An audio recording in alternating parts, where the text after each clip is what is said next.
Hello everyone and welcome back to our channel. If this is your first time here, welcome to our channel. Today we are going to be doing a project, or finishing up a project I should say, of lighting up our rig like a Christmas tree, as I call it. You can call it different things. If that term doesn't suit you, it's okay. I like to be able to be seen from any direction from other traffic, and these things only come with basic Department of Transportation minimum required lighting. So as you can see here on the left side, we've got one tail brake turn signal down close to the bottom. And that's about normal height, I guess, for what a person in a small sedan or whatever would see. No big deal. But there's nothing up top. A larger vehicle or somebody who's behind a larger vehicle will never be able to see the intentions of what's going on with this one light down here. So I have taken and put on the other side now, as you can see at the very bottom of my screen here, you see the stock tail light that's in behind our deck screening, and then you can see my three lights above it. Now I'm going to be taking today and putting those same three lights, as it were, over here. And we have to measure. I'm putting 10 inches between each light. The lights themselves are 10 inches long. So I've got 10 inches between lights and 10 inches for each light to get it up, and you can see the difference in the amount of lighting it gives me. So going down the road, a semi will definitely be able to see me, even if he's got a big van or a box truck in front of him. Little cars will be able to see me above or around bigger vehicles. Now I've also taken and put you, can I show it down this side here a little bit maybe? Let me just hop down here real quick. I've also put extra lighting down the side of the rig. This is the stock side marker light. I have added a light here at my gas filler. I've added another light right behind my axles.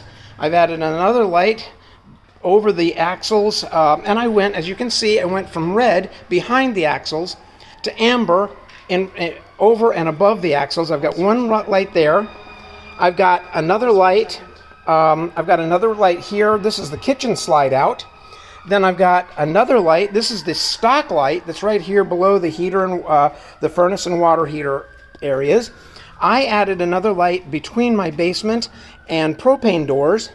And then up here in the front, where the stock light is the bottom, I added the other light up here, which is also my Furrion side marker cameras. So I've got this thing lit up to where it can be seen, and we have done this down both sides. As we can see over here, again, it's between our basement and our propane doors. The stock one right in front of the ladder, and then on our larger slide, I've got one here. It's just back of the front of the slide. Then I come over, one that's going to be right over the center of the front two axles. Then behind the axles, I've got another red one. I've got the red one behind the stairs, and then I've got the stock red one. So that gives you an idea of how much extra light I want on my rig. And here you can see a lot better. You can actually see where the LEDs are at on the stock one on the bottom. The top ones have got 15 LEDs in each one of them, so they just kind of blend together on the picture. But they are definitely visible when you're looking at it directly. So the other thing we've done, and I'm going to have to duck for this, is I've added 4 taillights on the frame below our ramp/patio on this thing. So I'm actually adding 10 lights to the bottom, or to the back of the rig, and I've added 5 lights down each side for a total of 10 more. They're all LED, they take very little power. You still do have to use proper wiring and so forth, but this is a much better lighting situation than what it came with stock.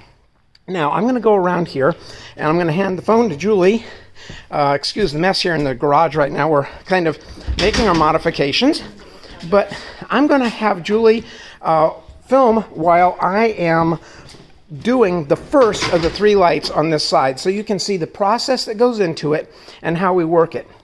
Now on the top, you'll see here there's a, well, let me go back over here. Sorry for the mess. There's an access panel right here for the spring actuator for this cable here as far as the lifting of the ramp. So we remove this panel. There's another one right here that I'm going to be removing. Up here, obviously, when I get over here, this is the middle one over here. It's back in place. There's nothing up there. You have to, and there are springs in here that help with the raising and lowering of your deck in these toy haulers. So you have to be careful not to get the wiring into the springs. I used some wire loom on it inside, and I had to take a fish tape and fish from here up to this point to get the wiring down. I lengthened the wire that comes on these lights, and then I just brought it down, tied it in here, tied this light into it, took it on down, tied this light into it, and then took it down and tied it into the lighting for the original light down here. And that's really the biggest part of it is getting your wiring run, I think. You have to drill some holes, and you really do need a step bit. Let's see, did I get my step bits out here? Or are they still in the rig? I think I left my step bits in my garage. But anyway, you need, for these particular taillights I got them on Amazon. They're not anything special. I don't even remember how much they were, but they come with little screws. I'm using a 9/32 drill bit to drill the holes that I need in the panel here for the screws to go in, and then they self-tap themselves in, so they work all right. And then I use a step bit, and the step bit I'm using here is this step bit right here, and I'm running it all the way up here to this last ring in order to make a hole big enough for where the wiring comes out of the new tail lights. It's got a little stub on it, the plastic stub and everything, and it takes that big of a hole through the metal to get in there. And so I drill a pilot hole, and then I use my step bit and drill through it, and it works really well. So with that, I'm going to go ahead and, here's the wire loom that I use. This is just that regular little wire loom that you can use for whatever, and it comes in various sizes. I obviously am using a small size because I don't have much room between the spring and the wiring or anything, so I'm just using a small size loom that keeps the wire out of the loom, or out of the spring rather. So with that said, I'm going to have to get my tape measure here, measure 10 inches up, and Julie left. So we'll be back as soon as we get ready to do this. We'll be back, and we'll go with it from there.